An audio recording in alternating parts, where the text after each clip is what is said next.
The heart monitor's steady beep was the first sound I heard after 47 days in a coma.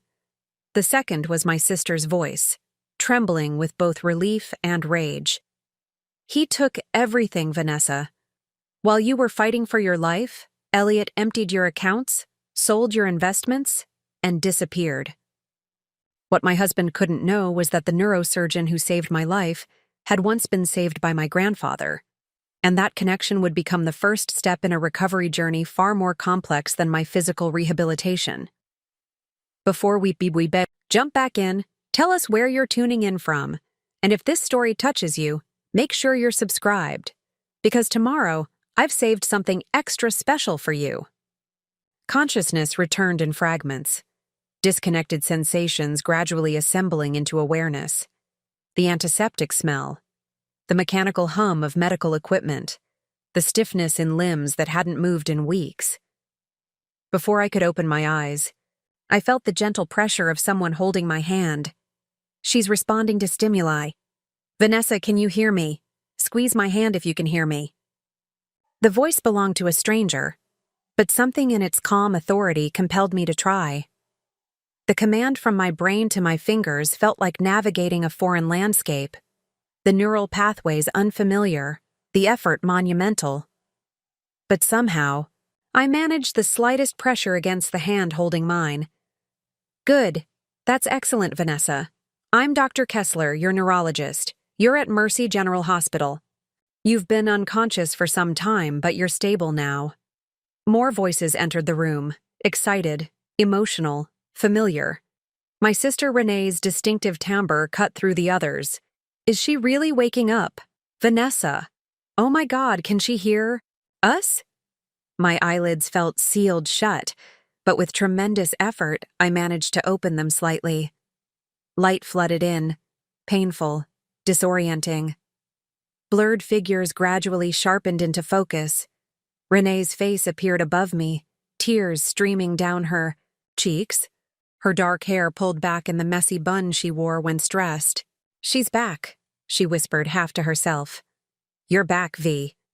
The following hours passed in a haze of medical assessments, brief moments of lucidity punctuated by exhaustion.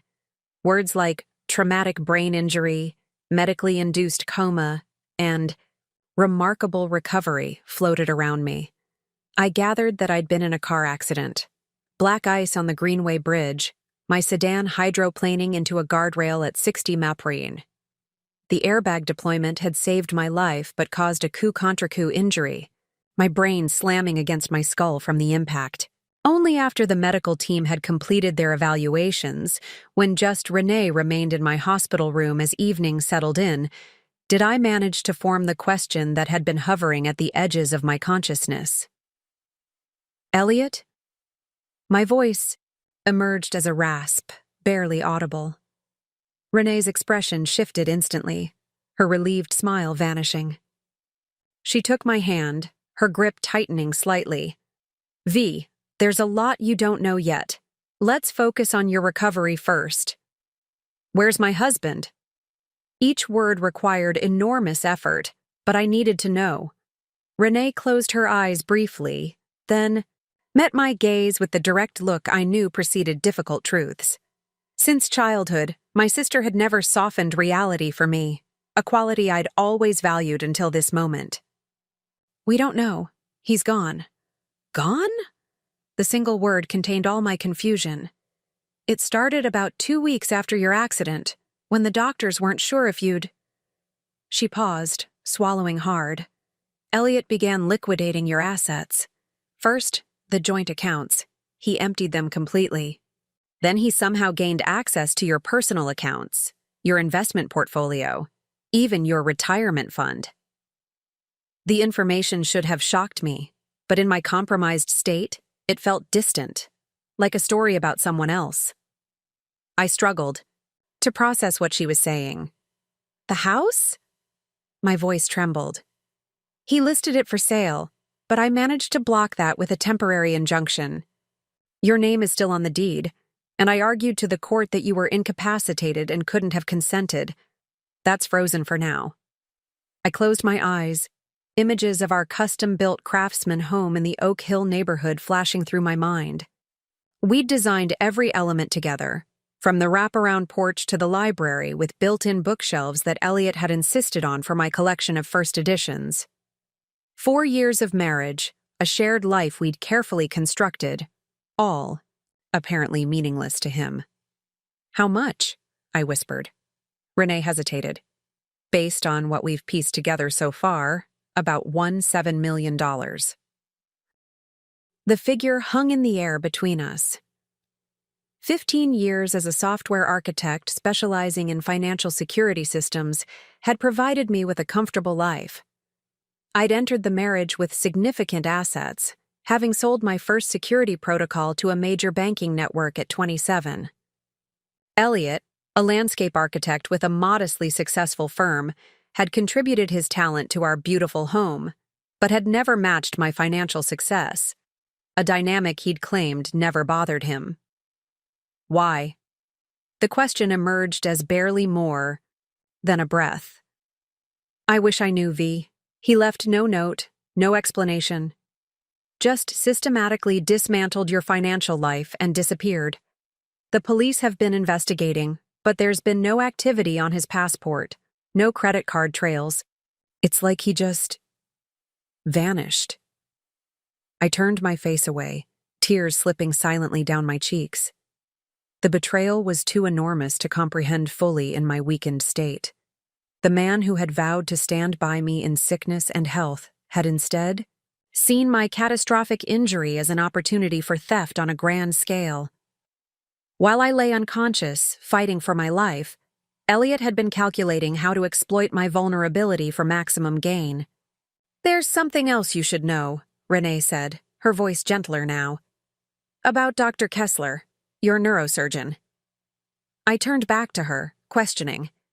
She recognized our family name immediately. Apparently, grandfather Raymond saved her father's business during the financial crisis of 2008. Her dad owned that small manufacturing company in Westlake, Kessler Precision Parts. Grandfather extended them credit when all the banks had refused.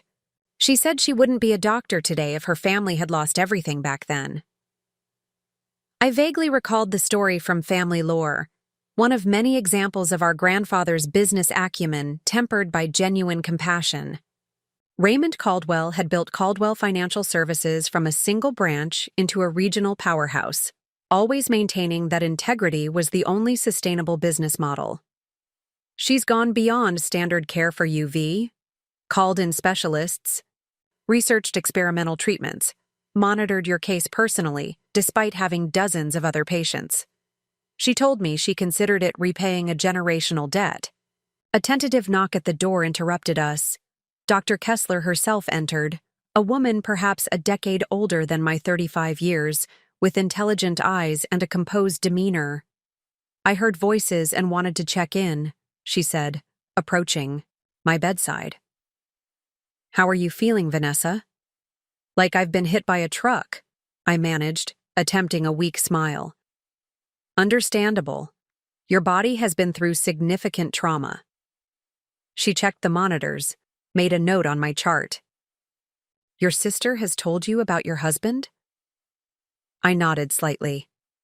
"I want you to know that financial stress can impede recovery. The hospital administration has assured me that billing concerns should be the last thing on your mind right now." Her gaze met mine directly. "Your grandfather's reputation still carries significant weight in this community." A wave of emotion threatened to overwhelm me, gratitude colliding with humiliation. I'd built my career on helping others protect their financial assets, yet I'd somehow failed to protect my own. "Thank you," I whispered. Dr. Kessler nodded. "Rest now. Tomorrow we'll discuss your rehabilitation plan." She turned to leave, then paused at the door. "Ms. Caldwell, recovery is rarely linear, whether physical, emotional, or financial. But, in my experience, patients with your level of determination tend to defy expectations." After she departed, Renee squeezed my hand. "She's right, you know. You've always been the strongest person I know. This is just the beginning of your comeback." Story? I closed my eyes, exhaustion overtaking me. Through the fog of medication and trauma, one clear thought emerged. Elliot had believed he was stealing from a dying woman who would never pursue him. He had calculated that my injuries would either kill me or leave me permanently diminished, incapable of seeking justice. He had severely miscalculated. My grandfather had built a financial institution on the principles of integrity and accountability. I had inherited not just his name, but his resilience and determination. As I drifted back into sleep, a fragment of his favorite saying echoed in my mind. A Caldwell doesn't just survive adversity, we transform it into opportunity. The monitor continued its steady beep, each pulse a reminder. I was alive. And that fact alone meant Elliot's perfect. Crime had already failed. Part 2. The assessment. The first week of consciousness was a frustrating blur of limitations. My body, once strong and capable, now betrayed me at every turn. Simple movements required monumental effort. Words formed clearly in my mind, but emerged from my mouth garbled and slow. The neurological damage from the accident had left me with partial paralysis on my right side and intermittent aphasia, my brilliant technical mind trapped in a malfunctioning vessel. Small victories, Dr. Kessler reminded me during morning rounds. Yesterday, you couldn't lift your right arm past 30 degrees. Today, you managed 45. That's not insignificant. I wanted to snap back that 45 degrees wouldn't code software or rebuild my decimated life, but speaking required too much energy. Instead, I channeled my frustration into the exercises the physical therapist prescribed, repetitive movements designed to rebuild neural pathways and muscle memory. On my 8th day of consciousness, Renee arrived with a laptop and a determined expression. She set it up on the adjustable table that swung over my hospital bed. Time for a different kind of therapy, she announced, pulling up a chair beside me. Financial rehabilitation. I raised an eyebrow questioningly. The detective assigned to your case needs information only you can provide. Account numbers, passwords, security protocols, anything that might help trace Elliot's movements, or freeze remaining assets. She opened a document and positioned my left hand, thankfully still responsive, over the keyboard. Just type what you can remember. Take your time. Preparing and narrating this story took us a lot of time, so if you are enjoying it, subscribe. To our channel, it means a lot to us. Now back to the story. For the next hour, I painstakingly pecked out information with my functioning hand. Online banking credentials, investment portfolio access codes, the names of financial advisors and attorneys who might have records of transactions. Working through the digital architecture of my life provided an unexpected psychological benefit. Here, in the familiar landscape of data and systems, I felt competent again. Detective Morgan arrived that afternoon, a compact woman with prematurely gray hair and penetrating blue eyes that missed nothing. She pulled up a chair and got straight to the point. Based on the information you've provided, we've established a clearer timeline of your husband's activities, she began, opening a folder. 3 days after your accident, while you were still in critical condition, he began researching offshore banking options. 7 days after, he initiated the first transfer from your joint savings. $500,000 moved to a temporary holding account. By day 14, he had systematically accessed and drained most of your liquid assets. She laid out printouts of transaction records, each bearing Elliot's electronic signature. Seeing the evidence in black and white, the methodical dismantling of my financial life while I lay unconscious, sent a wave of nausea through me. The good news, Detective Morgan continued, is that we've frozen approximately $320,000 that He attempted to transfer to a bank in the Caymans. The transfer was flagged because it exceeded the reporting threshold. We're working with international authorities to trace the rest, but frankly, if he's converted the funds to cryptocurrency or certain other untraceable assets, recovery becomes significantly more challenging. "What about Elliot himself?" Renee asked, her hand protectively on my shoulder. "Last confirmed sighting was at LaGuardia Airport 18 days ago. He purchased a ticket to Toronto with cash, but we can't verify he actually boarded. No passport. Activity recorded." Detective Morgan's expression softened slightly as she turned back to me. "Ms. Caldwell, I need to ask something difficult. Was there any indication before your accident that your husband was planning this? Any changes in behavior? Unusual questions about finances? Suggestions of dissatisfaction?" I closed my eyes, forcing my sluggish brain to review the weeks before the accident. Elliot and I had been discussing having a child. We'd attended a friend's anniversary party where he'd been attentive and affectionate. He'd seemed excited about a major landscaping project for the city's new corporate park. "No," I managed to articulate clearly. "Everything normal." Detective Morgan nodded, making a note. "That's consistent with premeditated financial fraud rather than a crime of opportunity. The level of planning suggests he may have been preparing for some time, waiting for the right circumstance." The implication hung in the air. Had Elliot been hoping for, perhaps even waiting for, a situation that would leave me incapacitated? The thought was too horrific to contemplate. "We'll continue the investigation," Detective Morgan assured me, gathering her materials. "In the meantime, I recommend working with a forensic accountant to document everything. Your sister mentioned insurance policies. Those should be reviewed immediately. Some may have provisions that could help with your current expenses." After she left, Renee sat beside me, her expression uncharacteristically hesitant. "There's something else we need to discuss," she said. "The house mortgage." I frowned in confusion. There was no mortgage.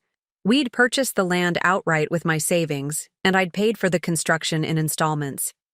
Elliot took out a home equity line of credit 3 months ago. Maximum amount against your property.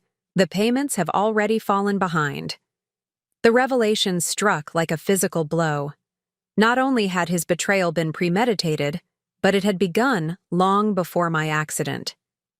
While we'd been discussing starting a family, he'd been secretly leveraging our home, preparing his escape route while maintaining the facade of our marriage.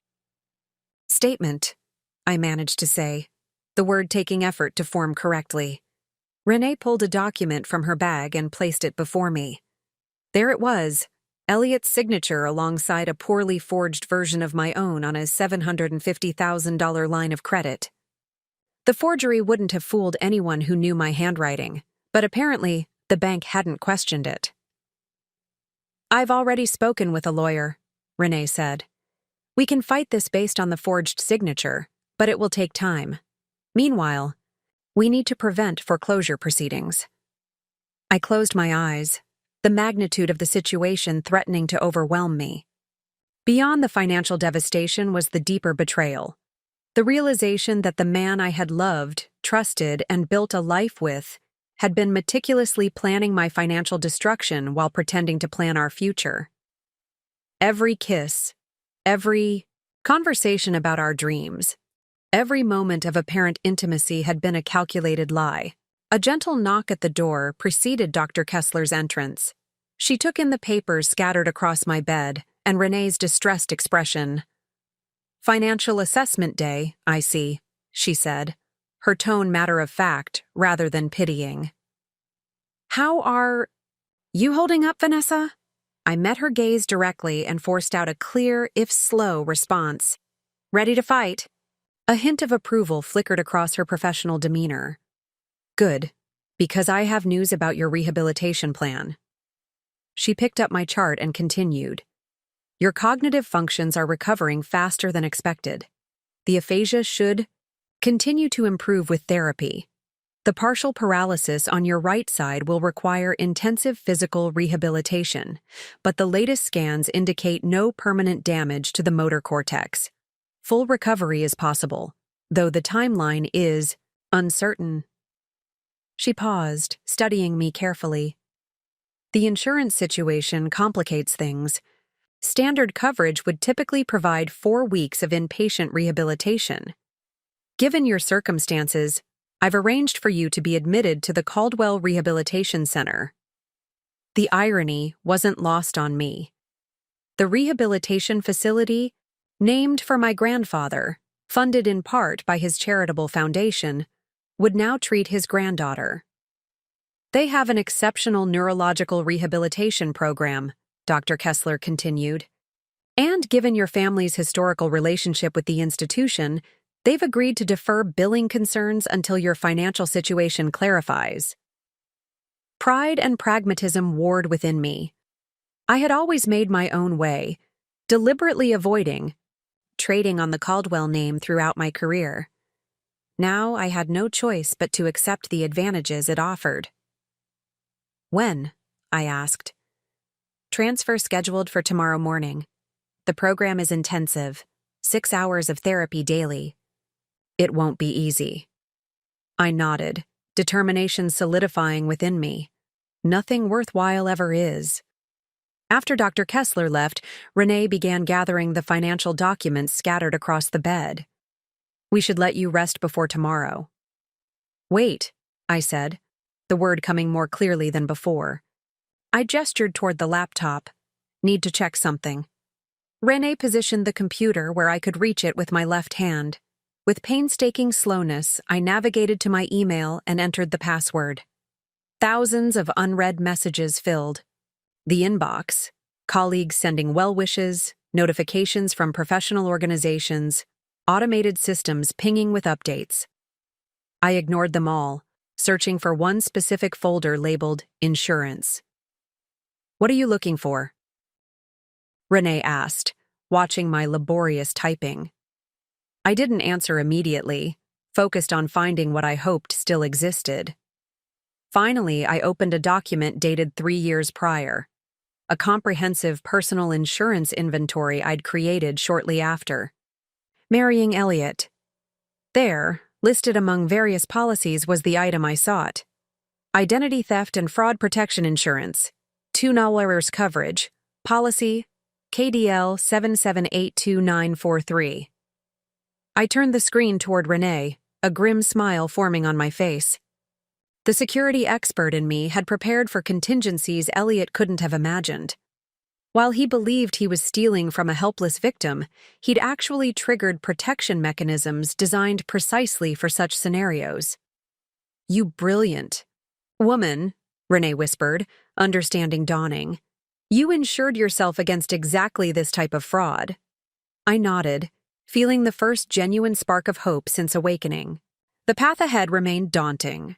Physical rehabilitation, legal battles, emotional recovery from profound betrayal.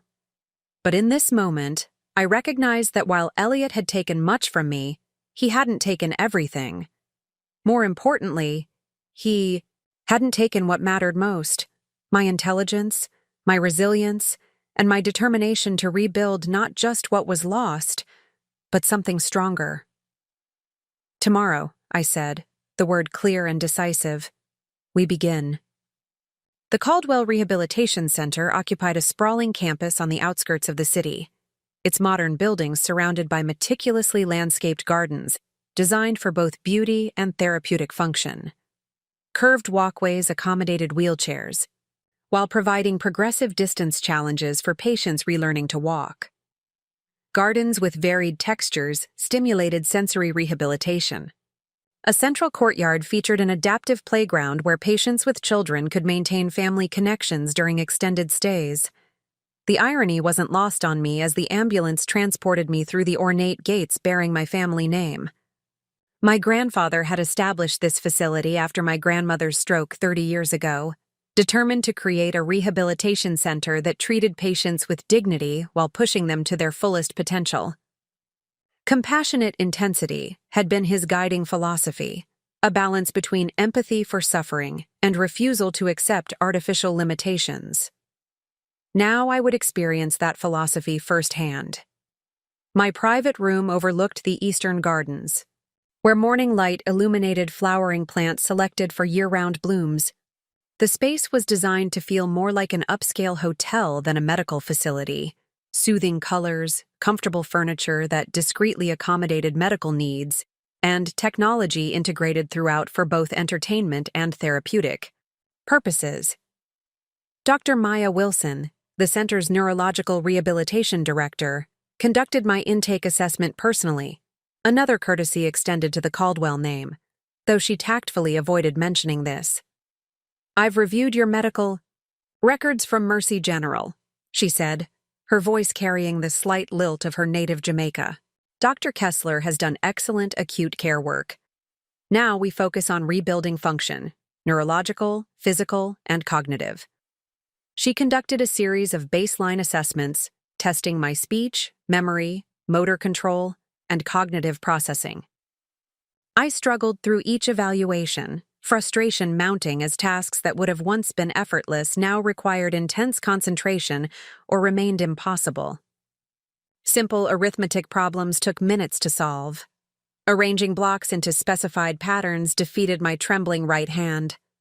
Finding words for common objects sometimes eluded me entirely. "Excellent effort," Dr. Wilson said when we finished, making notes in my file. "Failed everything," I responded, the simplified speech pattern still necessary to make myself understood. "On the contrary," she corrected, looking up with calm certainty. "You demonstrated measurable function across all domains. The neural pathways exist. They simply need reconditioning and, in some cases, rerouting. The brain is remarkably plastic, Vanessa. Given your age, overall health, and the nature of your injuries, I'm setting ambitious recovery goals." She outlined a rigorous schedule beginning at 7 a.m. the following day. Physical therapy, occupational therapy, speech therapy, cognitive rehabilitation, and neuropsychological counseling. 6 hours of intensive work daily with scheduled rest, periods to prevent cognitive fatigue. "The program is deliberately challenging," she explained. "We want to stimulate neuroplasticity, creating new neural pathways to bypass damaged areas. Comfort is the enemy of progress in neurological rehabilitation." I nodded, determination crystallizing within me. "Ready." Dr. Wilson studied me thoughtfully. "There's one more thing we should discuss. I understand you're dealing with significant personal challenges beyond your physical recovery." My expression must have revealed my reluctance to discuss Elliot's betrayal, as she continued without waiting for my response. "I mention this not out of curiosity, but medical necessity. Psychological stress impedes neurological recovery.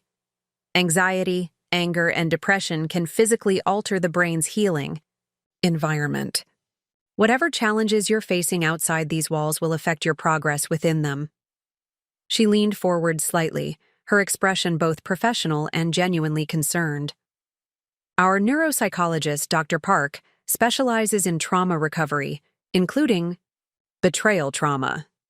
I'd like to schedule additional sessions with him, beyond the standard cognitive rehabilitation work." My instinct was to refuse. The physical and cognitive challenges ahead were daunting enough without adding emotional excavation to the agenda. But the rational part of my brain, the systems analyst who understood that ignoring vulnerabilities didn't eliminate them, recognized the wisdom in her recommendation. "Okay," I agreed reluctantly.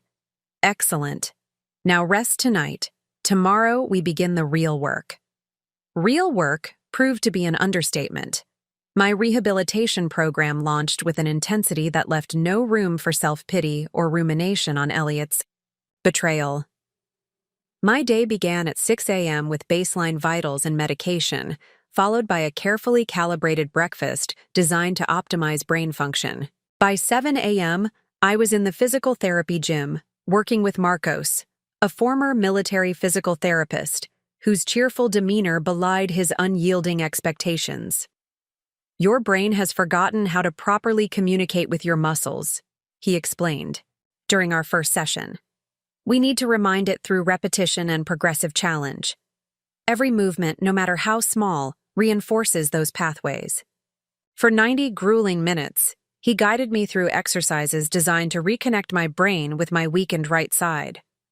Simple movements repeated dozens of times. Weight-bearing exercises calibrated to my current capability but pushing just beyond. Comfort. Balance work that left me trembling with effort.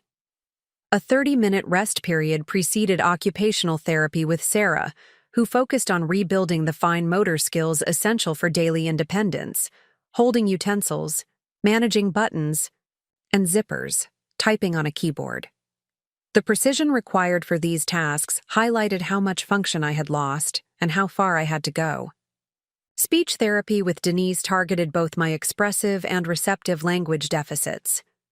We practiced word retrieval, sentence construction, and comprehension exercises.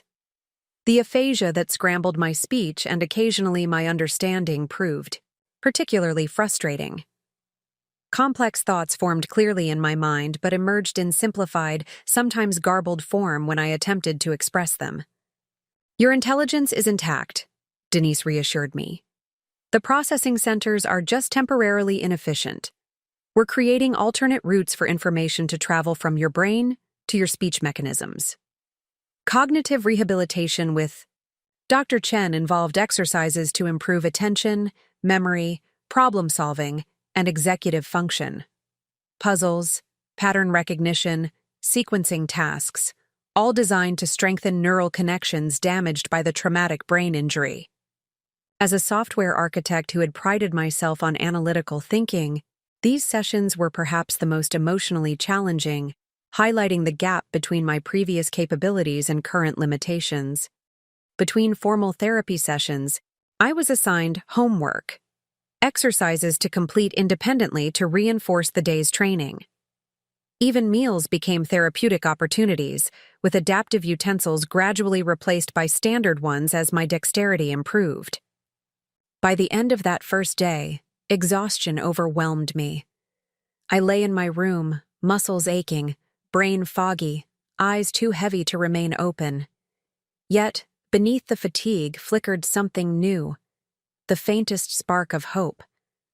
I had completed the full schedule, however imperfectly. My body and mind had responded to the demands placed upon them, not with fluid competence, but with stubborn effort that had produced measurable, if minimal, results. The most challenging session came on my third day, my first appointment with Dr. Park, the neuropsychologist.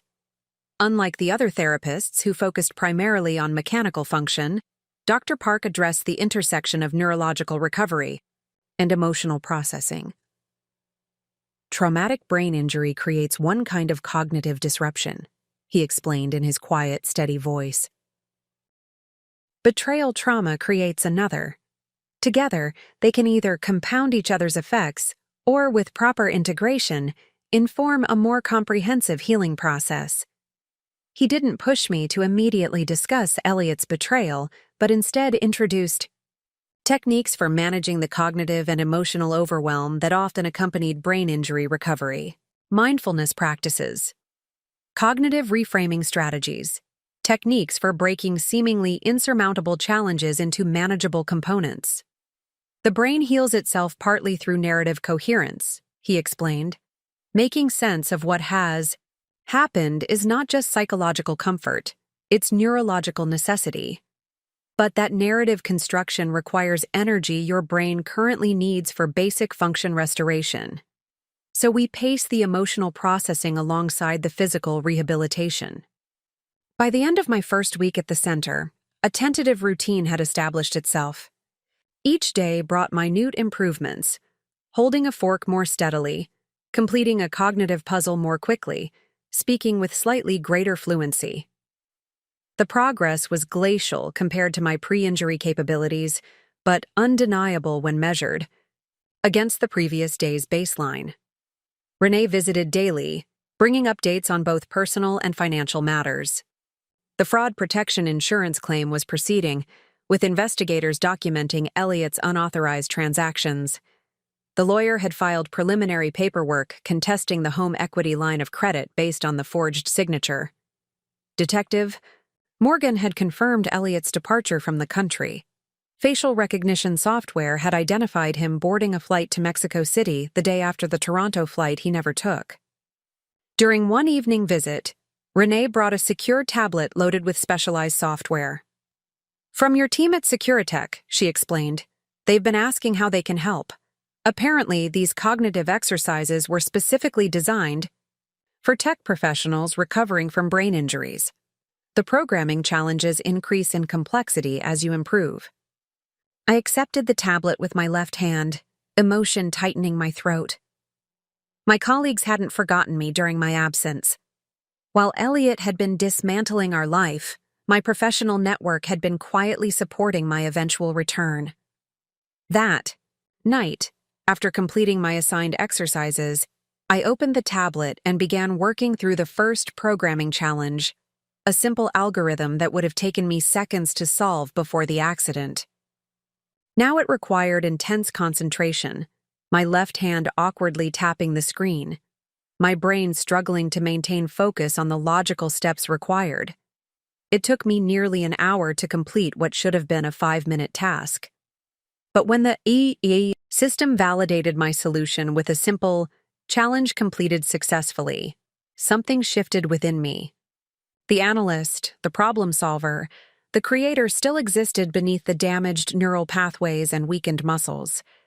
The essence of who I was remained intact. I closed my eyes, exhaustion and cautious hope mingling as sleep approached. The path ahead remained daunting: physical rehabilitation, financial reconstruction, emotional recovery from profound betrayal. But for the first time since awakening from the coma, I felt the stirring of my true self beneath the fog of injury. The woman who had never backed down from a challenge, who found solutions where others saw only problems, who transformed setbacks into stepping stones. Elliot had calculated that the accident would either kill me or leave me too diminished to pursue him.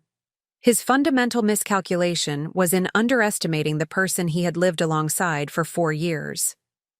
He had seen only what he wanted to see: a successful woman whose assets could fund his disappearance. He had failed to recognize the resilience, determination, and strategic thinking that had built those assets in the first place. His mistake. My opportunity. 3 weeks into my rehabilitation program, Dr. Wilson scheduled my first comprehensive progress assessment. The evaluation would measure improvements across all domains: physical, cognitive, and linguistic, establishing new baselines and potentially adjusting my treatment protocols. Though she assured me this was standard procedure, I recognized it as a crucial milestone. Insurance coverage, treatment intensity, and recovery projections would all be influenced by these results. The night before, sleep eluded me. I lay awake cataloging my improvements, which seemed simultaneously significant and insufficient. My right hand could now grasp objects reliably, though fine motor control remained compromised. My speech had improved from fragmented words to simple sentences, though complex articulations still sometimes defeated me. Cognitive processing had accelerated, but nowhere near my pre-injury capabilities. Would it be enough? The questions circled my mind relentlessly. Morning arrived with the same structured routine that had governed my days since admission: breakfast, medications, vital signs. The assessment would begin at 9 o'clock, scheduled to last most of the day with rest periods built in to prevent cognitive fatigue from skewing results. Dr. Wilson conducted the evaluation personally, joined by my therapy team. They recorded baseline measurements, documented progress, and established new benchmarks with clinical detachment.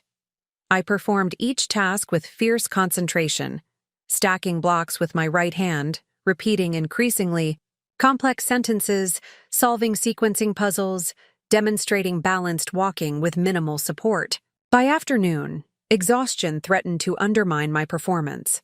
During a scheduled break, I sat in a quiet courtyard, eyes closed, gathering remaining reserves of energy for the final evaluation components. The sound of approaching footsteps interrupted my rest. Pushing yourself to the limit as usual. I opened my eyes to find Dr. Kessler standing before me, white coat exchanged for casual attire, suggesting this wasn't an official visit. Progress assessment, I explained, my speech deliberate but clearer than during our last interaction. She nodded, taking the seat beside me. Dr. Wilson has kept me updated on your case. Your recovery rate is impressive, considering the severity of your injuries. Not fast enough. By whose standards? She asked, her direct gaze challenging. Medical science suggests a recovery timeline of 18 to 24 months for injuries like yours. You're attempting to compress that into a fraction of the time through sheer determination. The observation wasn't critical but matter of fact, reflecting the pragmatic approach I'd come to associate with her. She continued, Your grandfather had the same quality, you know. During my father's financial crisis, Raymond Caldwell advised him to declare bankruptcy, the mathematically sound decision given the circumstances. My father refused, unwilling to surrender the company he'd built. Instead of dismissing him as irrational, your grandfather recognized something valuable in that stubborn determination. He structured an unorthodox financing arrangement that ultimately saved both the business and our family's legacy. I hadn't heard this part of the story before. The connection between our families ran deeper than a simple business transaction. Why are you here? I asked, curiosity overcoming fatigue. Professional interest in a remarkable case? Her slight smile suggested there was more. And personal connection to a family that changed my life trajectory. The Caldwell name opens doors, as you've experienced. But it's what happens after those doors open that defines legacy. She glanced at her watch. Your cognitive assessment with Dr. Chen begins in 10 minutes. I won't keep you. I just wanted to see your progress firsthand. As she stood to leave, I found myself asking, Doctor, honestly? Will I recover completely? Dr. Kessler considered the question with characteristic thoroughness. Medically speaking, complete recovery is an imprecise term. Will you regain substantial function? Almost certainly, based on your progress thus far. Will you be exactly as you were before?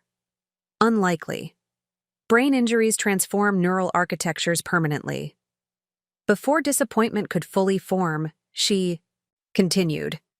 However, transformation isn't necessarily diminishment. Some traumatic brain injury survivors develop new capabilities as their brains establish alternative pathways, heightened pattern recognition, unusual problem-solving approaches, even creative capacities previously dormant. The brain adapting to injury can unlock potentials that might otherwise have remained unutilized. Her perspective shifted something in my understanding. I had been striving to return to my pre-injury self, measuring success by how closely I approximated my former capabilities. But what if the goal wasn't restoration, but evolution? Think of it as a forced system upgrade, Dr. Kessler said, professional, detachment softening slightly. Painful, disruptive, and initially less efficient, but potentially more innovative in its restructured form. With that reframing lingering in my mind, I completed the final assessment components with Dr. Chen. The results, compiled and presented the following morning, confirmed measurable improvement across all domains. Physical function in my right side had improved by 37%.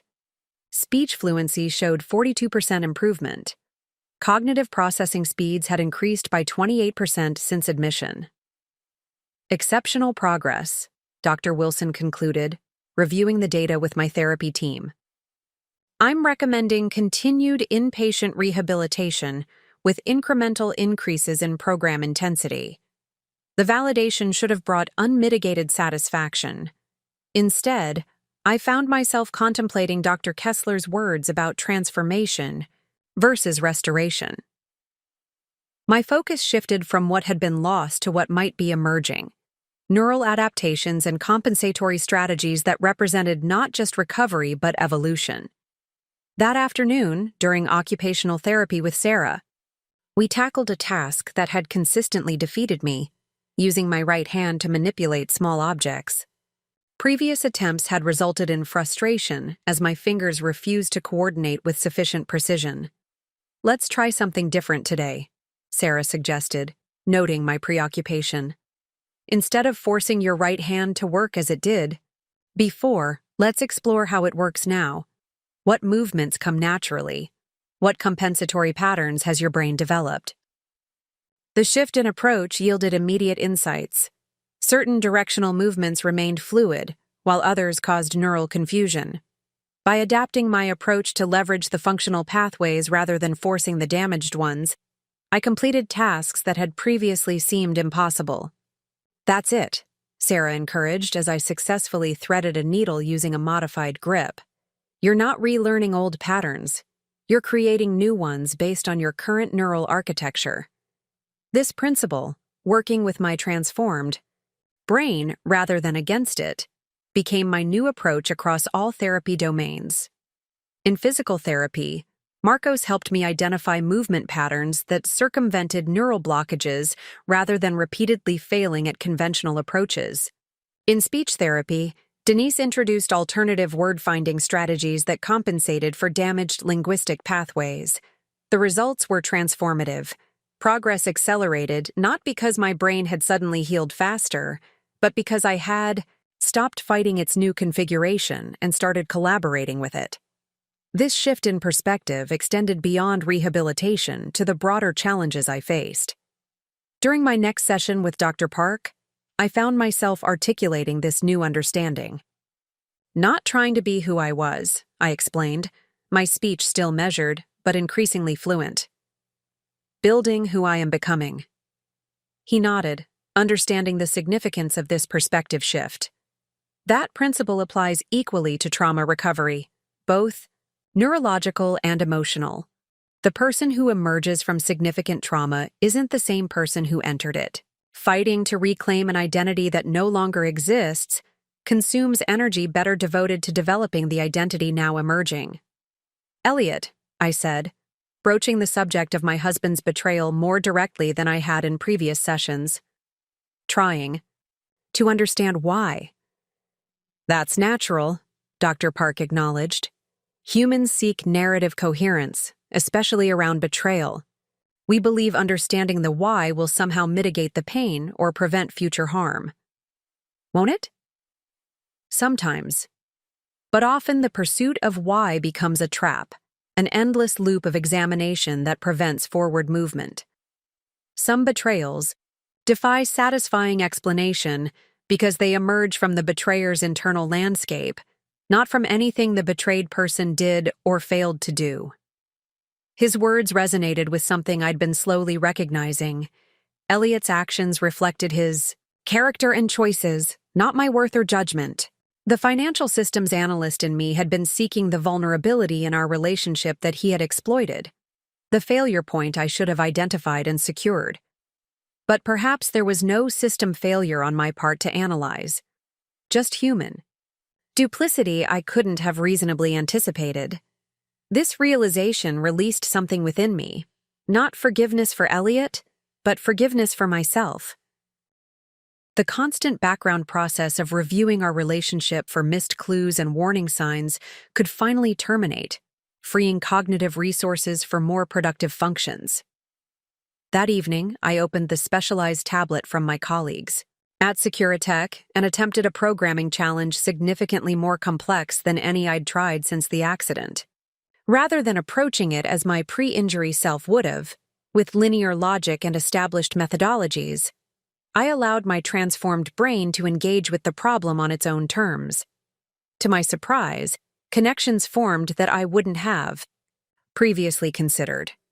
My thinking was less conventional but more innovative. The solution I eventually constructed was functionally elegant, though structurally unusual, reflecting the reorganized neural architecture Dr. Kessler had described. The system validated my solution with the standard challenge completed successfully message, but added something new. Novel approach detected. Efficiency rating, superior to standard solution. I stared at the screen, a profound realization dawning. My transformed brain hadn't just compensated for damaged pathways, It had established new connections that offered advantages my previous neural architecture might never have developed.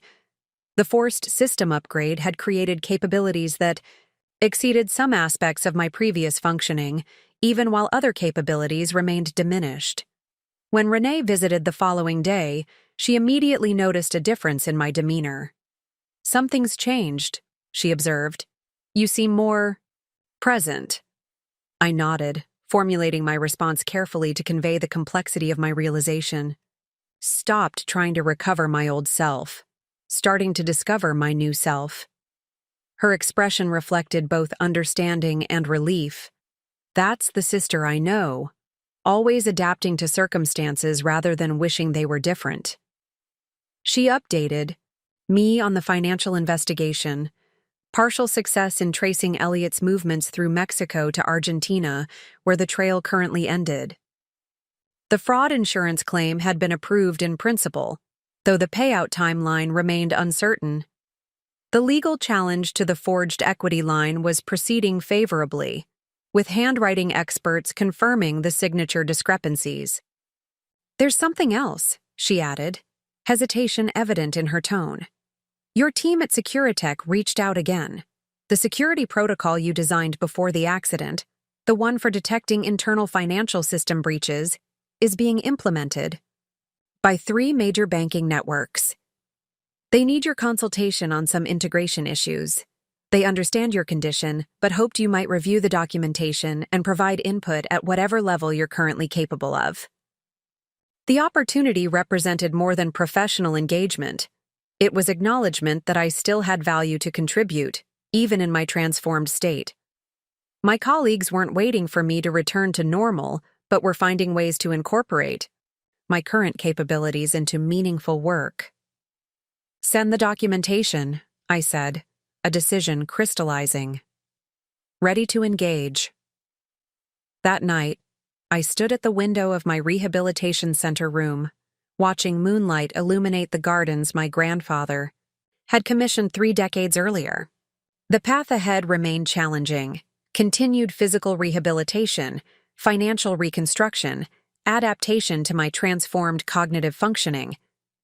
But for the first time, I wasn't merely recovering from something that had happened to me.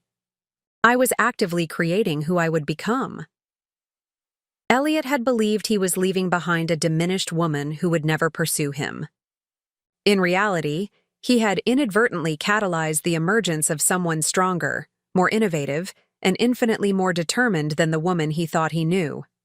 6 weeks into my rehabilitation program, Dr. Wilson proposed a significant modification to my treatment plan. The formal assessment conducted the previous week had confirmed continued progress across all domains, though the rate of improvement had begun to plateau in certain areas. "This is expected," she explained during our progress review meeting. "Early rehabilitation often shows dramatic gains as the brain's natural healing processes align with therapeutic interventions. As recovery continues, improvements become more incremental, requiring greater effort for smaller advancements." I nodded, having already noticed this pattern in my daily therapy sessions. Tasks that had shown rapid improvement initially: basic motor control, simple speech patterns, foundational cognitive processes, now advanced more gradually despite consistent effort. "I'm recommending a transition to partial outpatient status," Dr. Wilson continued.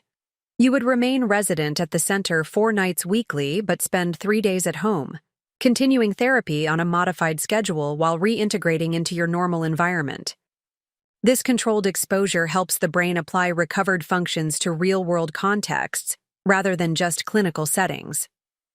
The recommendation triggered both anticipation and apprehension. Home represented independence but also confrontation. With the physical space Elliot and I had shared, the beautiful house designed to our specifications, now tainted by his betrayal and burdened by the fraudulent equity line he had taken against it. "The property situation," I began, my speech now flowing in complete though simplified sentences. "Has been considered," Dr. Wilson assured me. "Your rehabilitation coordinator has been in contact with your legal team. The house remains accessible to you, though I understand there are ongoing financial complications. Renee, who had joined the meeting at my request, provided additional context. The court granted our emergency petition to suspend payments on the fraudulent equity line while the case proceeds. Combined with the first installment from the fraud insurance claim, we've been able to address the immediate financial pressures. The house is secure for now. I processed this information, weighing practical considerations against psychological readiness. Returning to the space Elliot and I had shared would undoubtedly trigger emotional responses. Yet continuing recovery required confronting these realities rather than avoiding them indefinitely. When? I asked. We could begin this weekend, Dr. Wilson suggested. Friday through Sunday at home, returning Sunday evening. Your regular therapists would provide detailed exercises to continue during your time away, and we'd schedule remote check-ins to monitor your progress. The plan was methodically structured, as I had come to expect from the Caldwell Rehabilitation Center. Challenging but not overwhelming, pushing boundaries while maintaining necessary support. It represented not just physical reintegration, but psychological advancement. Acknowledgement that recovery happened not in isolation, but through engagement with the very world I would ultimately rejoin. Yes, I decided. Ready. Preparations. For my first weekend home proceeded with characteristic thoroughness. Occupational therapists conducted a virtual assessment of my residence, identifying potential hazards and recommending temporary modifications to accommodate my ongoing physical limitations. Speech therapists provided communication strategies for potential interactions with neighbors or service providers. Cognitive rehabilitation specialists assigned practical tasks designed to exercise executive functions in everyday contexts. Dr. Park devoted our pre-transition session to psychological preparation, particularly focusing on strategies for managing emotional responses to returning home. The physical space will likely trigger memories and associations, both positive and negative, he explained. Rather than attempting to suppress these responses, I encourage mindful acknowledgement. Notice the emotions as they arise, recognize them as natural reactions to your circumstances, then consciously decide how to engage with them. He provided practical tools for this approach. Breathing techniques to activate the parasympathetic nervous system when emotions intensified, grounding exercises to remain present when memories threaten to overwhelm, cognitive reframing strategies to challenge unhelpful thought patterns. Remember, emotional reactions themselves aren't problematic, he emphasized. It's becoming entangled in them that diverts energy from recovery. Acknowledge, accept, then redirect your focus to the present moment and the constructive actions available to you now. This perspective, neither suppressing difficult emotions nor becoming consumed by them, echoed the broader philosophy that had accelerated my rehabilitation, working with my current reality rather than fighting against it. Friday morning arrived with unexpected nervousness.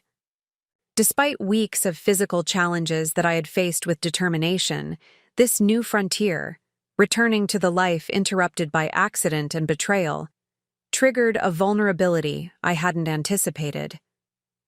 Renee noticed my tension when she arrived, to drive me home. We can reschedule if you're not ready, she offered, helping me gather the medications, adaptive equipment, and therapy materials needed for the weekend. I shook my head, resolute despite my apprehension. Need to move forward. The drive from the rehabilitation center to my Oak Hill neighborhood took 30 minutes, during which Renee filled the silence with updates on mutual friends, community, developments, and lighter topics that required minimal response from me. Her seemingly casual conversation served a therapeutic purpose, maintaining normalcy while distracting from mounting anxiety as we approached our destination. As we turned onto my street, the familiar landscape triggered a cascade of emotions. The tree-lined avenue with its carefully maintained properties, the community park where Elliot and I had occasionally picnicked on summer evenings, the distinctive mailboxes I had passed countless times without particular notice, now somehow poignant in their mundane consistency. When our craftsman home came into view, the emotional impact intensified. The house remained exactly as I remembered: the stone pathway leading to the broad front porch, the custom woodwork Elliot had commissioned to complement my design specifications, the garden beds now slightly overgrown, but still bearing the structural elements he had so carefully planned.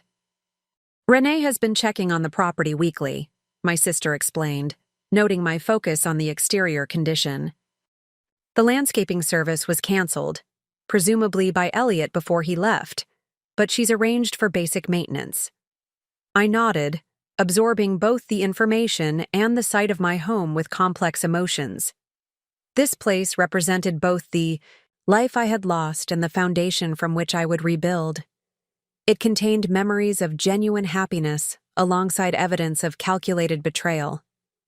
The cognitive dissonance was substantial, but not overwhelming, perhaps an indication of the progress I'd made not just physically, but emotionally. Renee parked in the circular driveway and came around to assist me from the car. Though my mobility had improved significantly, uneven surfaces still presented challenges, and the stone pathway required careful navigation with my cane. We approached the front door at a measured pace that would have frustrated my pre-injury self, but now represented significant achievement compared to the wheelchair I had required just weeks earlier. The moment of threshold crossing arrived with ceremonial weight. Renee unlocked the door and stepped back, intuiting my need to enter on my own terms. I paused briefly, gathering resolve, then stepped forward into the space that had once been the center of my life. The interior welcomed me with familiar scents and textures: the cedar panels in the entryway, the natural light filtering through custom windows, the open floor plan that flowed from entrance to living area. Someone, Renee presumably, had prepared for my arrival. Fresh flowers brightened the central table. Adaptive equipment had been strategically placed: grab bars installed in bathrooms, a temporary ramp covering the step down to the sunken living room, a raised seat on my favorite reading chair. I moved slowly through the space, reacquainting myself with its dimensions and details. The library with its floor-to-ceiling bookshelves, where Elliot and I had spent countless evenings, reading in comfortable silence. The kitchen with its custom island where we had prepared meals together, his culinary skills complementing my enthusiastic but limited repertoire. The home office where I had often worked late into the night, developing the security protocols that had built my professional reputation. Each space contained memories that now required recontextualization, neither rejected entirely nor accepted uncritically, but integrated into a new understanding of my history and identity. The home office, once associated primarily with professional achievement, now also represented the fraud protection policy I had presciently purchased. The kitchen island recalled not just domestic harmony, but conversations about our future that Elliot had engaged in while secretly planning his exit. "Do you want to rest?" Renee asked, observing my deliberate progress through the house. Dr. Wilson emphasized the importance of managing fatigue during this transition. I considered the question, assessing my physical and emotional state with the self-awareness rehabilitation had cultivated. "Not yet. Need to see everything first." We continued through the main floor, then carefully ascended the stairs to the second level, a significant physical challenge that I managed with determined focus. The master bedroom presented the most potent emotional test, the space Elliot and I had shared most intimately, now feeling simultaneously familiar and foreign. Someone had changed the bedding, replacing our shared comforter with one I didn't recognize. Elliot's possessions had been removed from the dresser tops and bedside table, though I noted his closet door remained closed, its contents presumably untouched since his departure. These thoughtful adjustments allowed me to reclaim the space without immediate confrontation with his personal effects. "I hope it's okay," Renee said, watching my reaction carefully. I thought it might be easier if some of the more obvious reminders were temporarily relocated. His things are boxed in the guest room closet if you need access for any reason. The consideration touched me deeply. My sister understanding without instruction that I needed neither Elliot's possessions prominently displayed nor permanently disposed of without my consent. This balanced approach perfectly mirrored my internal process, acknowledging the reality of what had occurred while retaining agency over how to proceed. Perfect, I assured her, moving to the window that overlooked the backyard garden. From this vantage point, I could see the outdoor space Elliot had designed with particular care: the terraced beds, the small meditation pond, the stone pathways, connecting functional areas with aesthetic intent. His professional expertise was evident in every element, a reminder that his talent had been genuine, even if his character had not. As I observed the garden, a realization crystallized.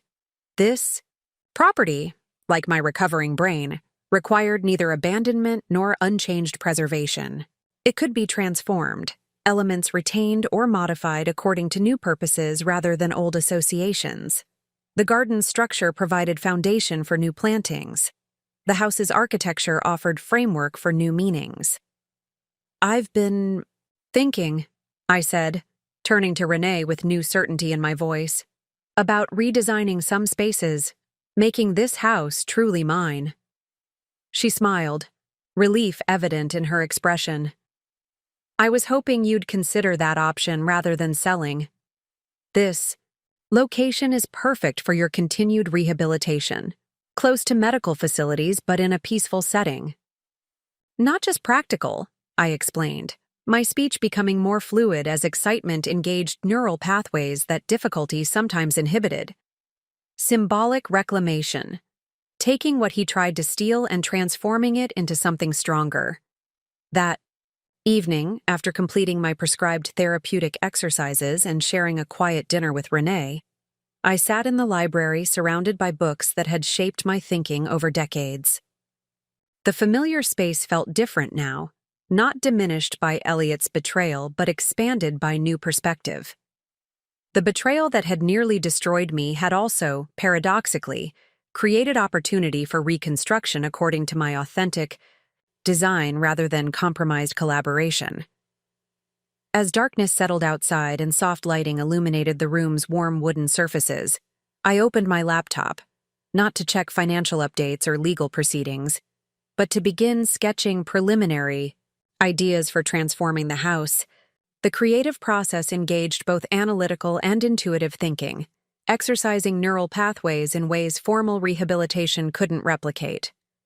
By Sunday evening, when I returned to the rehabilitation center as scheduled, I carried not just completed therapy assignments, but renewed purpose.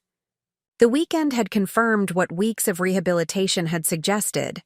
Recovery wasn't about returning to who I had been before the accident and betrayal, but about integrating those experiences into who I was becoming. Dr. Wilson noted the change immediately during our Monday assessment. "Your energy is different," she observed. "More focused, more integrated." I nodded, finding words flowing more readily than before. The transition helped, seeing my home as it is now, not as it was. Then, understanding what needs to change and what can remain.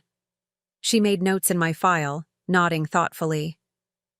"That's exactly the perspective we hope these transitions foster. Recovery happens not in isolation, but through meaningful engagement with your actual life circumstances."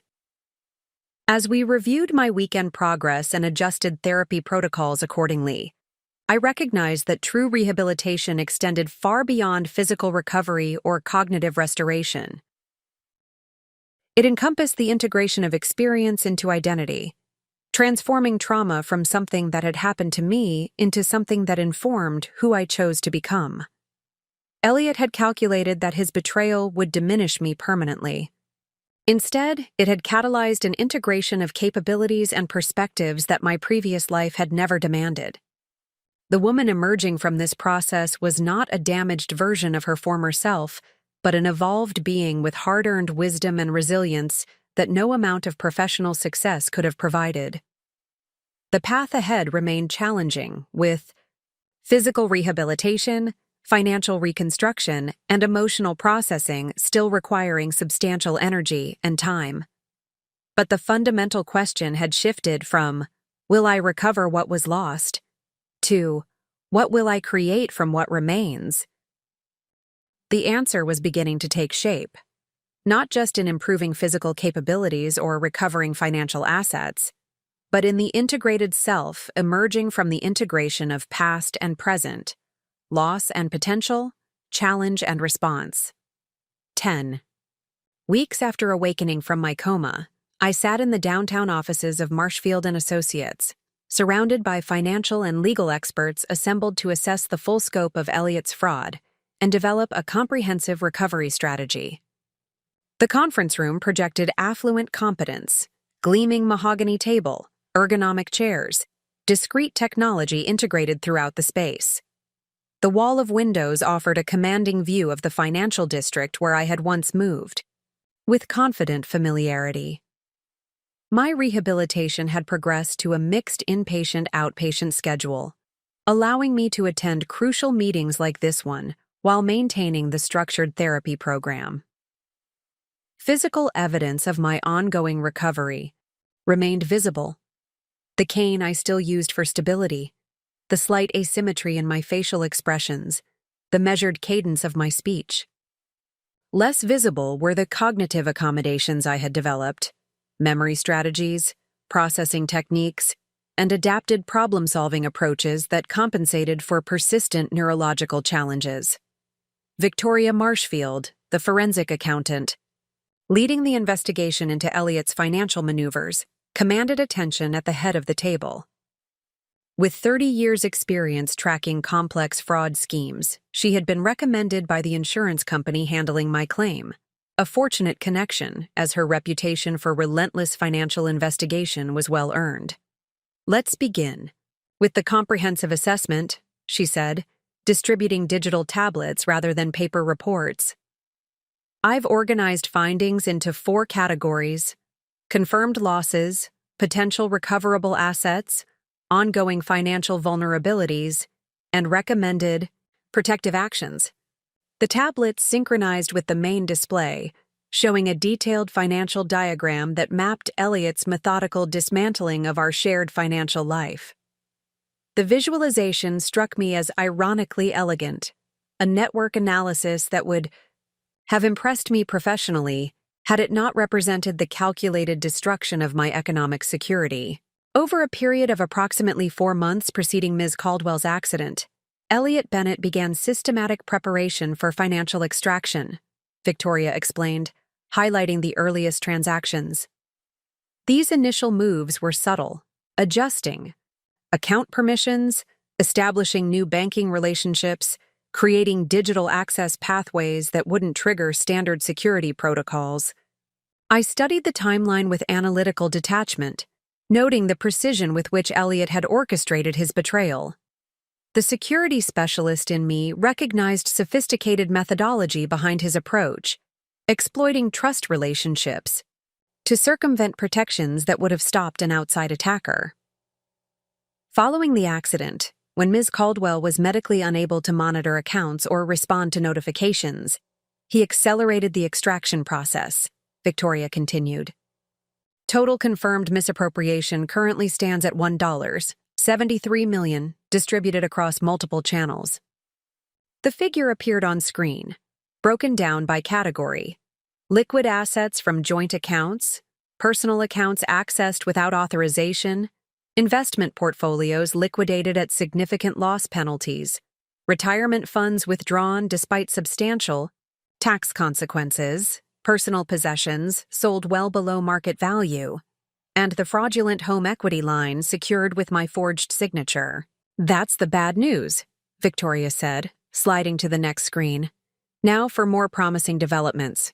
We've definitively traced approximately $890,000 of these assets." The display shifted to show a complex international money trail, funds, moving through accounts in Mexico, Argentina, and finally to a property purchase in Costa Rica. The visualization included satellite imagery of a recently constructed villa in a remote coastal area, property records displaying a corporation name rather than Elliot's personal identification, and connection points linking the corporate entity to shell companies funded by my stolen assets. Your husband believed he had adequately obscured the money trail, Victoria explained, permitting herself a small, satisfied smile. He underestimated both modern forensic accounting methods and the international financial cooperation framework established after the 2008 crisis. The property purchase was his most significant tactical error. Converting liquid assets to fixed real estate created a recoverable target. My attorney, Gabriela Martinez, picked up the thread. We've already initiated legal proceedings in Costa Rica to freeze the property and associated accounts. Their judiciary has a strong record of cooperation in international fraud cases, particularly when the evidence trail is as well documented as Victoria has provided. Timeline for recovery? I asked, the practical question reflecting my evolving approach to the situation. Less emotional reaction, more strategic response. Legal proceedings in international jurisdictions are never swift, Gabriela acknowledged. However, the fraud insurance claim has been fully approved, with the first major installment already received. Additional payments will follow as we document specific unrecovered losses. This financial bridge had already proved essential, covering immediate medical expenses not addressed by my health insurance and preserving my home from potential foreclosure proceedings while we contested the fraudulent equity line. What about the remaining untraced funds? I asked, noting the substantial gap between confirmed misappropriation and located assets. Victoria's expression turned more reserved. Approximately $840,000 remains unaccounted for. We've identified cryptocurrency transactions that likely represent a portion of these funds, but the anonymizing nature of those transfers creates significant tracing challenges. I nodded, having expected this outcome. As a security professional, I understood the limitations of even sophisticated financial tracking when faced with properly executed cryptocurrency conversions. Some portion of my stolen assets would likely remain permanently beyond recovery, a reality I had begun to accept. Now to address ongoing vulnerabilities, Victoria continued. Elliot's intimate knowledge of your financial structure, personal, identifying information and security question answers creates persistent exposure. We need comprehensive identity protection measures beyond standard approaches. The meeting proceeded for another 2 hours, detailing specific recovery strategies and protection mechanisms. Throughout, I maintained focused engagement, asking relevant questions and contributing insights from my security background. The mental stamina required was considerable. Sustained concentration still taxed my healing brain, but the subject matter engaged neural pathways strengthened through years of professional expertise. As the meeting concluded, Victoria remained behind while others gathered materials and departed. She studied me with professional assessment that reminded me of Dr. Wilson's clinical evaluations. You're handling this differently than most fraud victims I've worked with, she observed once. We were alone. There's a clarity to your approach that's unusual, particularly given the personal betrayal aspect. I considered her observation before responding. The accident and coma created unexpected perspective. When you've lost neurological function, financial losses become differently contextualized. Victoria nodded thoughtfully. Still, the magnitude of this betrayal, by a spouse, during extreme medical vulnerability, would devastate most people's decision-making capacity. You're engaging with unusual strategic focus. Necessary adaptation, I explained. My brain works differently now. Emotional processing requires more energy, creates cognitive interference. Analytical pathways function more efficiently when I maintain operational detachment. This was perhaps the most unexpected development in my recovery. The way traumatic brain injury had reorganized my cognitive architecture, creating both limitations and unusual capabilities. Areas of my brain previously dominated by emotional processing now participated in analytical functions, resulting in decision-making, less influenced by emotional variables that once would have commanded greater attention. Whatever the neurological explanation, it's giving you an advantage, Victoria said. Elliot clearly expected pursuit from an emotionally compromised victim, not a strategically focused adversary. Her observation crystallized something I had been gradually recognizing. Elliot's calculations had been based on his understanding of who I had been before the accident. A successful professional, certainly, but one whose emotional attachments and trust patterns he had studied and exploited for years. The transformed woman emerging from rehabilitation operated according to different parameters, with neurological reorganization that made me, in many ways, unrecognizable compared to the wife he had betrayed. He's expecting someone who no longer exists, I acknowledged. Exactly, and that misconception creates tactical opportunities. Victoria gathered her materials, her expression suggesting professional appreciation. Ms. Caldwell, I've tracked financial fraudsters for 3 decades. The most satisfying cases aren't necessarily those with complete asset recovery. They're the ones where survivors transform devastating losses into unexpected strength. I believe your case will fall into that category. After she departed, I remained in the conference room, reviewing the financial diagrams still displayed on the main screen. The visualization of Elliot's betrayal, transactions flowing like tributaries into the river of his escape, stood as mathematical confirmation of what my heart had already absorbed. The man I had married had never truly existed. The Elliot I had loved had been a carefully constructed persona designed to access my resources, maintained until circumstances allowed complete extraction. This clarity brought not renewed pain, but crystallized resolve. The task before me wasn't merely financial recovery, but comprehensive reconstruction of resources, yes, but more fundamentally of trust structures, decision frameworks, and relationship architectures. The neurological reorganization following my traumatic brain injury offered unique advantages for this reconstruction, allowing me to analyze previous vulnerabilities with unusual detachment while designing new systems with innovative cognitive approaches. As I gathered my materials and prepared to meet Renee, who would drive me back to the rehabilitation center, my phone alerted me to an incoming email from Securitech, my former employer. The message was brief but significant. The security protocol I had been remotely consulting on had been successfully implemented across 3 major banking networks, with preliminary data showing a 64% increase in detection of insider financial threats, the exact type of fraud Elliot had perpetrated. The timing seemed almost orchestrated, confirmation that my professional insights remained valuable, arriving precisely as I confronted the personal financial devastation caused by the type of threat my work had been designed to prevent. The irony might have been bitter had I not already begun recognizing these apparent contradictions as integration opportunities rather than cognitive dissonance. By the time Renee arrived, I had reached a decision that had been forming gradually over the preceding weeks. As we drove from downtown toward the rehabilitation center, I articulated it with newfound clarity. I want to establish a foundation, I said, the words flowing more smoothly than they had in previous weeks, evidence of ongoing neural reconnection, focused on preventing and addressing spouse-based financial fraud, particularly targeting victims with medical vulnerabilities. Renee glanced at me briefly before returning her attention to the road. That's remarkably specific.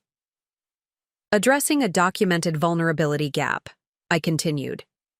Existing fraud protection systems focus predominantly on external threats or institutional insider risks. Intimate relationship exploitation receives insufficient preventative attention and inadequate recovery support. The concept had crystallized during the financial assessment meeting, recognition that my particular experience represented a pattern vulnerability rather than merely individual misfortune. The security architect in me couldn't identify such a systemic gap without immediately conceptualizing solutions. The fraud insurance settlement will eventually provide significant capital, I continued, beyond what I need for personal recovery. Using those funds to establish protective systems for others creates appropriate symmetry. Renee was silent for a moment, absorbing the magnitude of what I was proposing. Not just personal recovery but systemic response, transforming individual victimization into collective protection. You're talking about creating financial security, protocols specifically for protecting vulnerable spouses? She finally asked, grasping the technical essence of my vision. Initially, yes. Eventually expanding to medical directives, legal protections, integrated monitoring systems. The ideas flowed with increasing fluency as neural pathways engaged around this conceptual framework. Using my specific experience as architectural foundation for generalized protection infrastructure. Converting trauma to transformation, Renee said softly, echoing phrases she had heard during family sessions with Dr. Park. Not just for yourself, but potentially thousands of others. I nodded, feeling the rightness of this direction settle into place, not erasing what Elliot had done but creating from it something he could never have anticipated or prevented. His betrayal, intended to diminish me permanently, would instead catalyze systems designed to protect others from similar exploitation. There's something else, I added as we approached the rehabilitation center. I want to resume modified work at Securitech. The banking protocol implementation demonstrates I can contribute effectively even during ongoing recovery. Renee pulled into the circular drive of the center, putting the car in park but making no move to exit. Are you sure that's manageable with your rehabilitation schedule? Dr. Wilson emphasized the importance of not overextending yourself. Already discussed with the therapy team, I assured her. Cognitive engagement with familiar professional challenges accelerates neural reconnection, creates purpose-driven stimulation different from clinical exercises.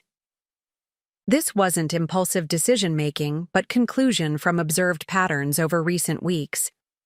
My most significant cognitive improvements had occurred when engaging with security problems from Securitech, the familiar yet challenging nature of the work activating neural pathways more effectively than generic rehabilitation exercises alone.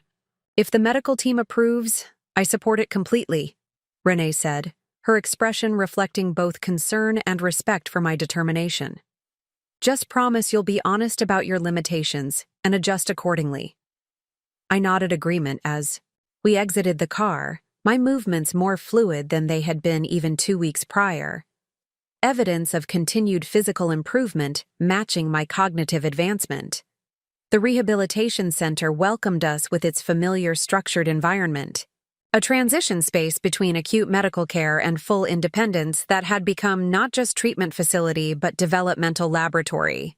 That evening, after completing prescribed therapy exercises, I opened my laptop and began drafting preliminary concepts for what would eventually become the Caldwell Protection Initiative, architectural frameworks for integrated financial, legal, and medical safeguards designed specifically to prevent exploitation of vulnerable individuals by intimate partners. The work engaged both analytical and creative cognitive functions, exercising neural pathways in patterns that standard rehabilitation couldn't replicate. As midnight approached, I saved my work and prepared for sleep, a sense of purposeful direction, replacing the reactive response that had characterized earlier phases of recovery. Elliot had calculated that his betrayal would destroy not just my financial security, but my fundamental trust in my own judgment. Instead, it had catalyzed reconstruction according to more resilient design principles, not just for my personal protection, but potentially for thousands of others who might otherwise face similar exploitation. The woman emerging from this process was neither the trusting wife Elliot had betrayed, nor simply a more cautious version of my former self. She was something entirely new, forged through trauma, recovery, and purposeful integration into someone whose capabilities and perspectives could never have developed through more conventional life paths. The injury that had nearly killed me and the betrayal that had nearly broken me had together created conditions for transformation beyond anything I could have previously imagined. Neural reorganization and personal reconstruction converging to create not just recovery, but renaissance. 4 months after awakening from my coma, I stood before the floor-to-ceiling windows in my home office, watching early morning light transform the garden from shadowed outlines to vibrant detail. The symbolism wasn't lost on me. Gradual illumination revealing both beauty and flaws, clarity emerging from darkness.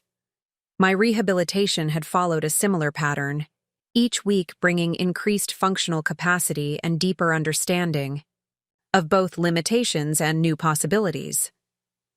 My life had established a new rhythm: 3 days weekly at the rehabilitation center, 2 days working remotely for Securitech on adapted projects, weekends devoted to developing the architectural framework for the Caldwell Protection Initiative.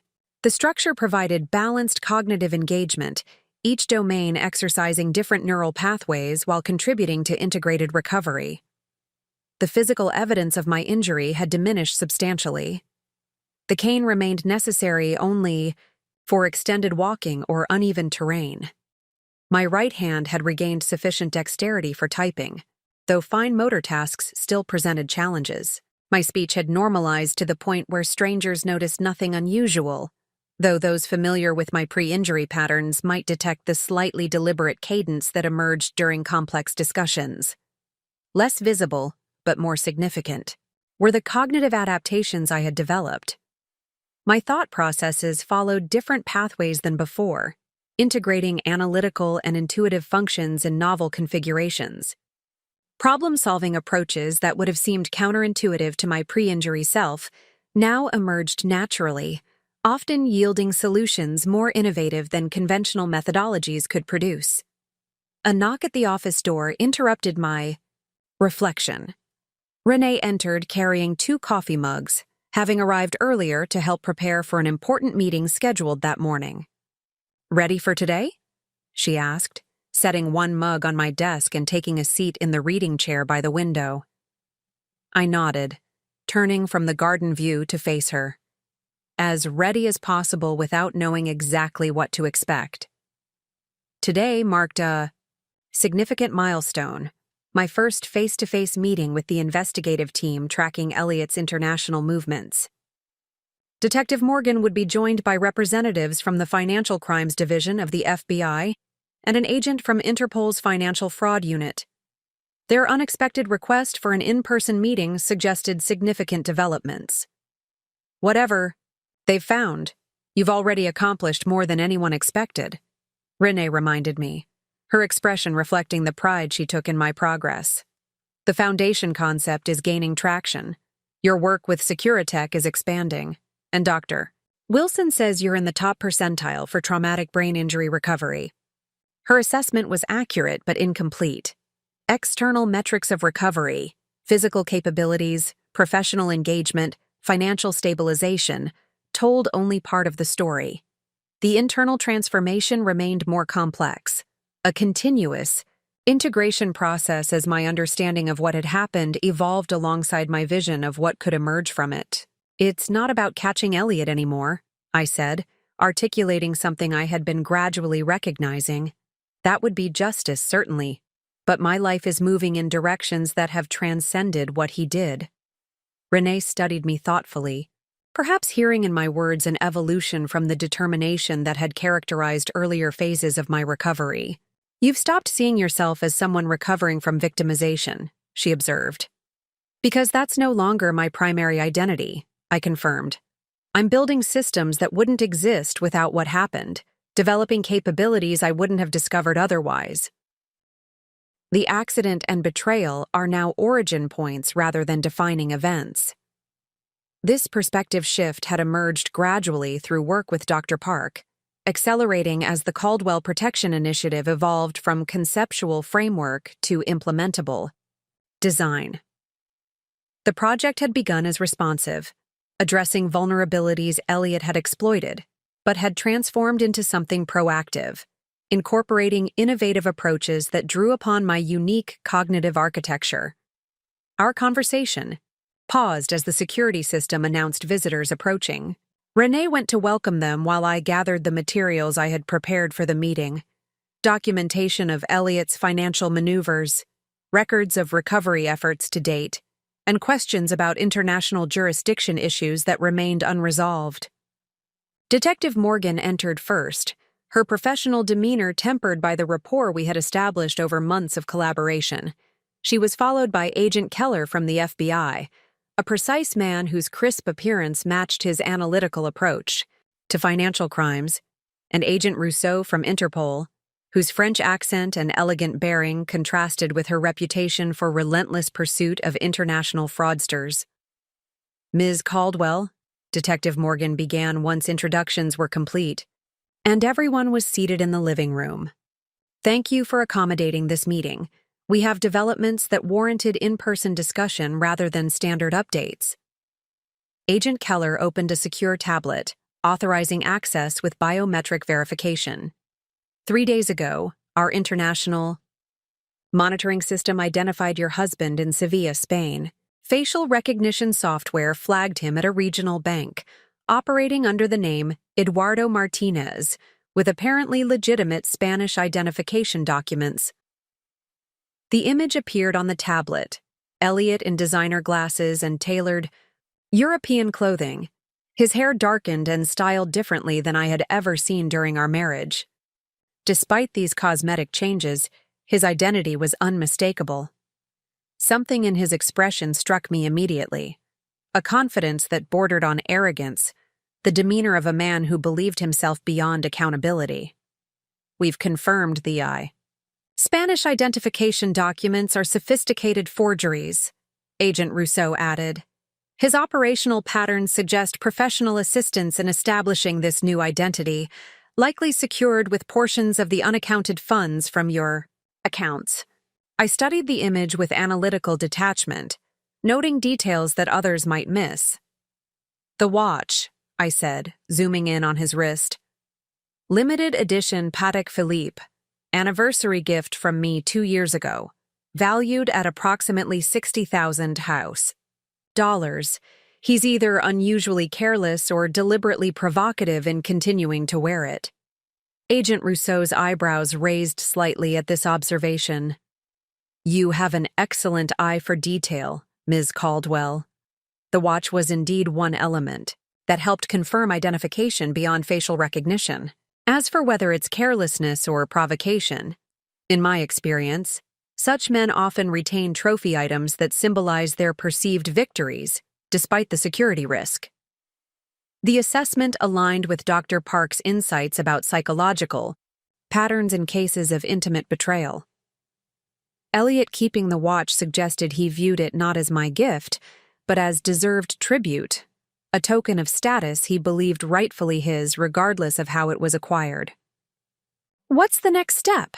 I asked, redirecting focus to actionable information rather than psychological analysis. That's partly why we're here, Agent Keller said. Spanish authorities are prepared to detain him based on the international warrants we've secured. However, the timing presents both opportunity and challenge. Our intelligence suggests he's planning to move again soon, possibly to a jurisdiction with less cooperative extradition relationships. We have a narrow window, Detective Morgan explained. Approximately 72 hours to coordinate international response before we potentially lose track of him again. I processed this information with the integrated cognitive approach that had become my new normal. Analytical assessment of practical implications alongside intuitive recognition of broader patterns. You need unequivocal confirmation that I want to proceed with prosecution, I concluded, understanding the subtext. Despite potential complexities of international jurisdictions, extended legal proceedings, and personal exposure during trial processes. Agent Rousseau nodded, her direct gaze appreciative of my straightforward grasp of the situation. Precisely. These cases sometimes falter when victims reconsider the personal costs of pursuing justice through international criminal proceedings. We need your informed decision before allocating significant multinational resources. The question was reasonable. 4 months had passed since Elliot's betrayal had been discovered. My financial situation had stabilized through insurance settlements and recovery of some assets. My professional work had resumed in modified capacity. My rehabilitation continued to show promising results. Some in my position might choose to focus exclusively on forward progress, rather than pursuing complex international justice with uncertain outcomes. I considered the options with careful deliberation, weighing practical considerations against broader implications. The decision crystallized not from emotional need for retribution, but from integrated understanding of systemic responsibility. I want to proceed, I said with calm certainty. Not primarily for personal justice, though that remains relevant. Elliot's actions represent a pattern of predatory behavior that likely began before me and would continue to others if not interrupted. The resources required for international prosecution are justified by the protective function for potential future victims. My response seemed to satisfy the investigators, confirming their assessment of my priorities and determination. They proceeded to outline the operational plan for coordinating with Spanish authorities, the legal procedures that would follow apprehension, and the potential timeline for extradition and prosecution. As they discussed jurisdictional details, I found my attention drawn back to Elliot's image on the tablet. The man captured by security cameras in Spain was simultaneously familiar and unrecognizable, physically identical to the husband I had lived with for 4 years, yet fundamentally a stranger. The cognitive dissonance that had once been painful had transformed into something closer to anthropological interest. Observation of a specimen whose behavior patterns revealed important data rather than emotional triggers. "There's something else you should know," Agent Rousseau said as the procedural discussion concluded. "Our investigation has identified what appears to be a pattern. Your husband, or perhaps we should say, the man you knew as Elliot Bennett, has done this before." This revelation caught my full attention. "Elaborate, please." "We've connected him to at least 2 previous identities," she explained, displaying documentation on her tablet. "Thomas Whitaker in Boston, 2014-2016, and James Cavendish in Chicago, 2016-2018.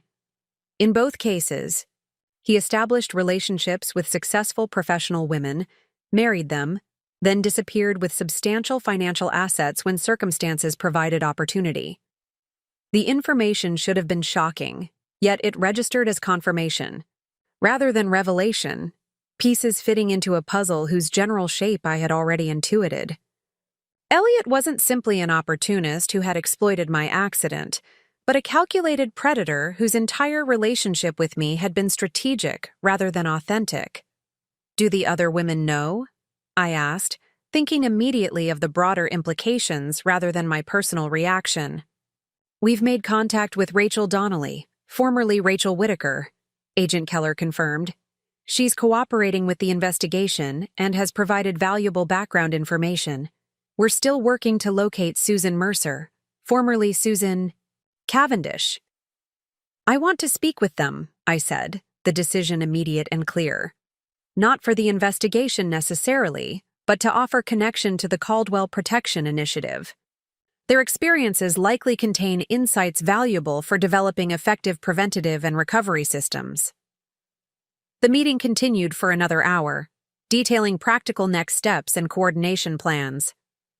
Throughout, I maintained focused engagement, while simultaneously processing the broader implications of these revelations for both my personal understanding and the protective systems I was developing. After the investigators departed, Renee remained, her expression reflecting concern about how I was processing the new information. "Are you okay?" she asked as we settled in the kitchen where she began preparing lunch. "Finding out he had done this before, that your entire marriage was essentially a practiced con, that's a lot to absorb." I considered her question carefully, assessing my internal response with the self-awareness rehabilitation had strengthened. I'm experiencing cognitive integration rather than emotional disruption, I explained. This information completes a pattern I had partially constructed, confirming analytical conclusions rather than challenging emotional investments. Renee studied me as she assembled sandwiches, likely noting the slightly formal language that still emerged when I discussed complex internal processes. In other words, you already suspected something like this, she translated. Yes. The level of calculation in his financial maneuvers suggested practiced methodology rather than opportunistic response. The new information provides operational value for developing more comprehensive protective systems. My perspective clearly struck Renee as unusual, perhaps clinically detached where emotional response might seem more natural. Yet it represented not emotional suppression, but genuine transformation in how my brain processed information following traumatic injury and psychological integration. I'm planning to contact Rachel Donnelly today, I continued, accepting the sandwich Renee offered. Her experience combined with mine could identify pattern vulnerabilities that would significantly enhance predictive modeling for the protection initiative. As we ate, I outlined evolving plans for expanding the Caldwell Protection Initiative beyond its initial conceptual framework. The discovery of Elliott's pattern of predatory behavior had crystallized the broader potential of what I was building, not just financial safeguards for medically vulnerable individuals, but comprehensive pattern recognition systems capable of identifying warning indicators before catastrophic exploitation occurred. You're creating something that might have protected you, Renee observed, and now could protect countless others. Systems that transform individual trauma into collective security, I agreed, converting exploitation patterns into protection architectures. The afternoon sunlight illuminated the kitchen as we discussed these expanding possibilities, casting what once had been shadow into clarifying light. The woman I was becoming continued to emerge through this integrated response to circumstances that had been designed to destroy me, not merely recovering what had been, but creating what never before existed. Elliot had calculated that his betrayal would leave me diminished and defeated. Instead, it had catalyzed expansion beyond anything my previous life trajectory would likely have produced. Neural reorganization and purposeful response combining to create capabilities, perspectives, and potential contributions uniquely valuable precisely because of what I had endured. The path ahead remained challenging. Continued rehabilitation, international legal proceedings, development of complex protection systems. Yet these challenges now represented not burdens to overcome, but purposeful engagement with meaningful work that could transform patterns of exploitation into architectures of security. As I cleared our lunch dishes with increasingly fluid movements, I recognized that Elliot's apprehension, while important for justice and prevention, had become almost secondary to the expanded purpose his betrayal had inadvertently created. The woman he had targeted for exploitation was creating systems that would make such predation increasingly difficult for others like him, transforming individual vulnerability into collective strength through the very capabilities his actions had forced into development. The recognition brought not satisfaction but clarity, understanding that trauma's greatest power lies not in what it takes, but in what it ultimately makes possible for those who transform, rather than merely survive it. Up next, you've got 2 more standout stories right on your screen. If this one hit the mark, you won't want to pass these up. Just click and check them out, and don't forget to subscribe and turn on the notification bell so you don't miss any upload from us.